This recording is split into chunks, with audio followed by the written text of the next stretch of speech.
Our first speaker is Mr. Uttam Gaulee. Uttam Gaulee, Ph.D., is a scholar of international higher education. His research interests include the community college, diaspora studies, interdisciplinary perspectives on education, policy, global citizenship, and cross-cultural issues in international development and geopolitics. An associate professor in the Community College Leadership Doctoral Program at Morgan State University. Dr. Gaulee is an advocate of community college as a vehicle for social progress and economic development in and beyond the U.S. He recently edited a volume on global adaptations of community college infrastructure. Dr. Gaulee serves as president of the Society of Transnational Academic Researchers, or STAR, which advances global social mobility through innovative research and progressive advocacy efforts.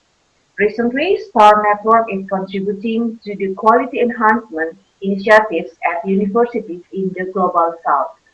Mr. Uttam Gaulee, the time is yours. Beautiful Indonesia. I'm speaking from Maryland, United States. It's 9:40 p.m., almost bedtime for me. But I'm very, very enthused and energized to see this distinguished gathering. I also saw some of the familiar faces from last year's conference. If you allow me to share my screen, I think I will first start by introducing what Star Scholars Network is. Have you heard about Star Scholars Network? Probably you have heard before. So we are the Star Scholars Network. It is an international forum of scholars and researchers like yourself. And we collaborate with multiple organizations, as you can see scrolling down on the screen. And the Association of International Business and Professional Management Indonesia is one of our partner associations. So we are very proud. And I would like to congratulate our Dr. Dean Liam Gai-Sen, who is also a STAR Fellow, very prestigious position in our institution.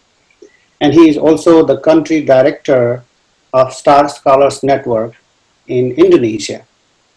So when we look at the website of our organization, you can see that we do journals. It's a set of 9 academic journals, lots of book projects, and we have seminars on COVID-19, higher education, economy, management, how this thing is impacting our world. And I showed you the partners, and we have a community page where you can create your own profile. So the main thing here, our upcoming conference in December will be graced by Noam Chomsky. I don't know how many of you have heard this name, but he will be our key speaker on that day. And the theme of that conference is Shaping a Humane World, Global Higher Education Perspectives. So I am myself a professor of higher education, and you see that there are distinguished speakers who are university presidents and the presidents of associations. As you can see, Dr. David Wilson is the president of Morgan State University. Dr. Lynn Pasquarella is president of Association of American Colleges and Universities. We have president of Association of American Community Colleges, and very distinguished people like Dr. Raby, Dr. Sutin. Henry Giroux is the lead voice in critical pedagogy. You may have heard a lot. And there are other presidents and vice chancellors of different associations, including Professor Liam Gai-Sen, a Star Country Director from Indonesia. So it's a distinguished set of speakers, and because of COVID, it has also shifted online. And today, I have committed to speak on the role of community colleges, not the research universities, but more in the line of teaching-focused universities. But I talk about revitalizing the business and consolidating democracy in post-COVID world. Because COVID-19 has wreaked havoc and we have lost a lot. And also we have learned a lot. A lot of jobs have been lost, but we are looking ahead for the opportunities, what kind of opportunities lie ahead of us. So for a country like Indonesia, which I believe is one of the largest economy in East Asia, and it's also a largest democracy in East Asia. So what is the strength of Indonesia? What can we do to leverage that strength of Indonesia? I will begin with a small anecdote. At some point, there was a young man from Indonesia traveling internationally. I would like for you to just imagine this, okay? And he was traveling with Einstein. So they were on the same seat. So plane was not flying on time. So Einstein and this young guy from Indonesia, Manado, they started talking to pass some time. And Einstein proposed, let's play a game. I will ask you a question, and if you can answer, that is okay. If you cannot answer my question, you will pay me something. And they agreed. And Einstein said, okay, you are a young man, maybe you don't know much, so it will be unfair for you to pay the equal amount of money. So if you cannot answer, if you can answer a question, if I cannot answer your question, I will give you 5,000 rupiah. But if you cannot answer my question, you would pay me 1,000 rupiah. And he said, okay, let's start. So Einstein asked him a question. What is the formula of the lift coefficient and thin airfoil theory? This guy didn't know the answer, so he paid 1,000 rupiah. And now it was his turn. He asked him a question. Okay, Einstein, now my question. What is the name that goes to the top of the hill with 4 legs, but returns with just 3 legs? Einstein thought and thought and thought. He could not come up with that answer. And what he did is he just paid 5,000 rupees because that was the condition. So now it was, Einstein just wanted to know what is the name of that animal. And this young man, he asked him, what is the name of the animal? Now tell me. And what this young man did is, I don't have the answer either. Here is your 1,000 rupees.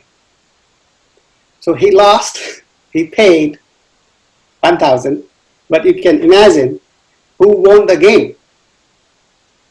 Who has more money now in hand? Young man from Indonesia, right? So young men from Indonesia are the pillars of democracy. They are the strength of Indonesia. Therefore, it is very important that we encourage them to think out of the box. So the takeaway here is, if young people are not engaged in local economy, they will revolt. They will burn tires on the streets. I have seen that in my country, in the developing world, even in the developed world.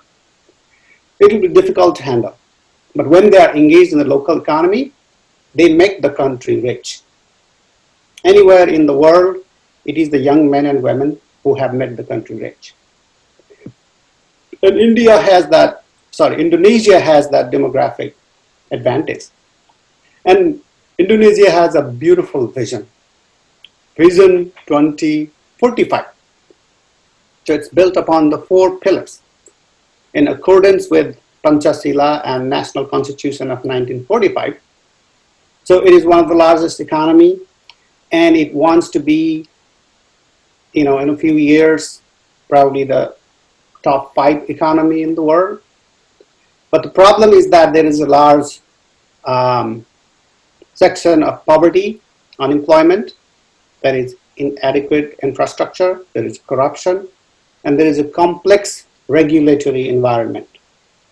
What I mean by that is it is difficult to start a business in Indonesia, particularly for the young men. So for young men and women, it is not important to give them the Harvard education. It is important to give them entrepreneurship education. After high school, 2 years, 3 years, sometimes 6 months, 3 months is enough for young people to start their own business. So they need to learn skills, and they need to be given the opportunity to start their own business. So for that, Indonesia has more to do. So you can see that there are 4 pillars, and in the 3 of the pillars, the theme is human, education, development, economy. Vision is great, beautiful. But what is missing is training for vocational education. And the problem of the young people is that I have a degree but no experience, so no job. So there is no experience, so you have no job. Then when you have no job, you have no experience, right? It's a vicious circle. So we have to create systems where the industry experience is built in the curriculum. That is very important. Therefore, within the system of education, it is important that some workforce exposure, internships in the industry. It is very important that there are some technical education institutions in Indonesia. Germany started that 50 years ago. Japan started that after Hiroshima attack. Punjab in Pakistan is the biggest province with a lot of technical and vocational education.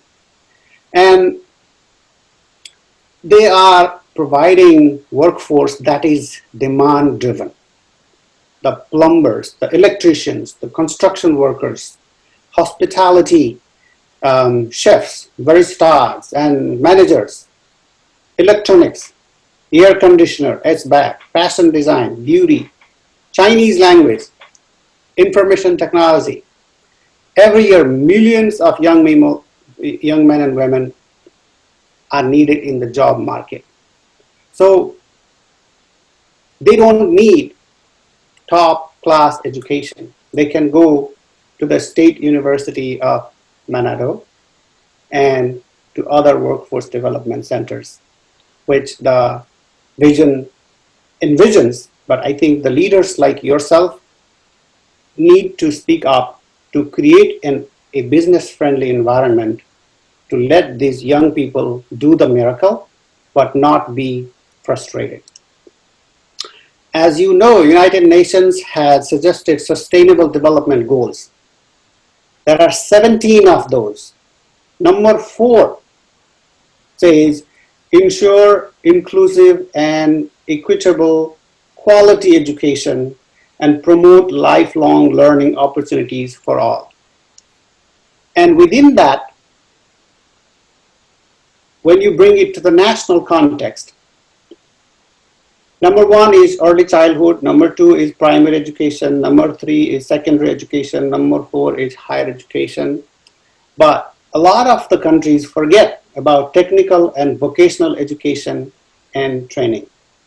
Madam Usho, please give me the indication when I'm running out of time, okay? That helps me because my presentation can go long, but I want to respect, because I know there are more distinguished speakers following me and I want to listen to them also. Yeah. Thank you. So I am being an advocate of the framework given by the United Nations UNEVOC.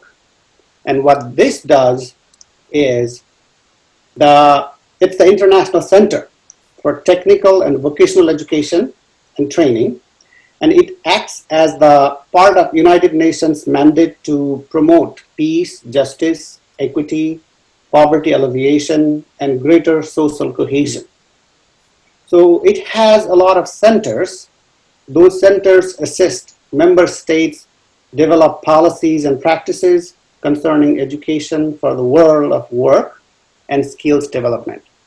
So they promote education as a fundamental human right to improve the quality of education and to stimulate experimentation, innovation, and dialogue. So the idea again is to provide access for all, give a second chance for everybody. If somebody has lost a job, if the technology has changed, anyone can come. That kind of access and that kind of quality and that kind of opportunity throughout life, at any point of life. It may be a mother, it may be a father, it may be someone who lost the job because of the technological shift. It may be a person who wants to learn a new skill. So for that, where do they go? That needs to be developed. And for that, United Nations has made a network of world map. As you can see, Indonesia is there, but I think there is a lot of room for Indonesia to do it. I think I talked about my book last year also. I will show it to you again. It is Global Adaptations of the Community College Infrastructure. In the United States, the workforce is supplied by the community college. I told the story to Madam Daisy earlier.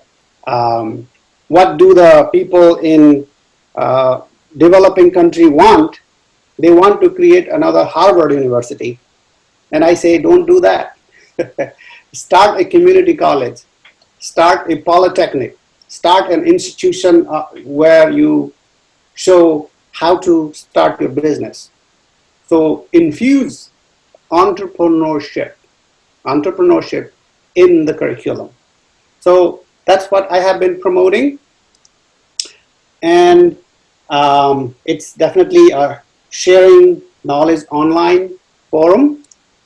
So what we have been teaching our young people is to be competitive. But that is not enough because one person can do very little. So I have heard, I asked some of my Indonesian friends to tell me what is the most famous story in Indonesia, because I wanted to make it clear by using that story. And somebody said, it is the story of hare and tortoise. So who wins the race? Slow and steady wins the race kind of game we hear, right? But here, it is not just about one person winning the race. When that challenge happened, I know you have the story. I'm just showing you the picture because the story comes to your mind. I know it is already there. So what happens is the hare first challenges the tortoise for a race, and hare is a runner. He wins the game, right? Multiple times they do it, and always hare is the winner, and tortoise is the loser, right? Or maybe not so right. At some point, hare just sleeps at some point, right? And when he wakes up, he sees that because of the steady walk, at some point, hare also wins. But that doesn't always happen. So eventually, to long story short, at some point they figure out that both of them can win if they work collaboratively. So when there is a large river, the hare cannot cross it. So when they were running through the ups and downs, downhill and uphill, hare carried the tortoise on its back. And when there was a big river to cross, the tortoise put the hare on his back and he swam. So different people have different skills. We cannot measure everybody by the same skill sets. Therefore, we need a variety of education to promote our young people. So what we are doing is a large number of young men and women are failing in our higher education system. Where do the people go if they fail? But the fail in one test does not mean that they actually failed in the life. No, they are the most precious property of the country. So they are going to be the workforce. So we do not have to declare them failure, but we have to engage them in alternative education, in hands-on education, in entrepreneurship. So give them the skills. So work with them and allow them to collaborate. It is not always important to be winner, but when they learn to collaborate like the hare and the tortoise eventually learn. In the beginning, they were just teasing each other. They were not doing anything. But when they collaborated, they went far. So there is a proverb, an African proverb, as they say, if you want to go fast, go by yourself. If you want to go far, go together. So tortoise and hare learn to go together by helping each other, by enriching each other, and they were able to go far. So I have seen that with a lot of distinguished speakers lined up after me, I believe we will go far together. And because I have seen that the provost, the rector of the university is there, and very distinguished professors of management are there, I chose not to expound on the management theories here, but I would be very happy to sit back and listen to them and then come back to conversation as a panel, or if there are any questions for me, I would be very happy to answer. I think this is probably the right time for me to stop, Madam Usho.